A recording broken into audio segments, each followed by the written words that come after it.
بسم الله الرحمن الرحيم. وعبد مطلب من بعد مر إلى فتاة زهرة ذات المجد والكرم. gannaaw xew-xew ya weesu Abdul Muttalib daa jóg jëm ci soxna su tedd di borom teraanga ak jom. marra ala imra'atin tud'a bi Fatimatin tabghi al-mamala ilayha wa hiya lam turami.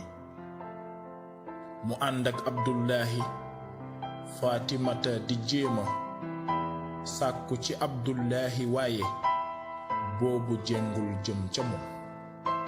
wa haaza izzaaka Abdullahi sayyiduna xadwani ila alxayri naafi dayri wan niqami.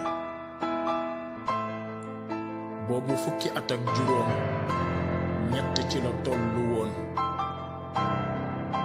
di sang wu yiw teg ci kenn du toroxee ci moom. li kay yusayyiraha sadfan li durratihi aminatan naqiyat an saa'iri tuhami. ngir wutal sëtam soxna wu gën sell la ko taxoo na jóg te Aminata kenn mënta takkal deram.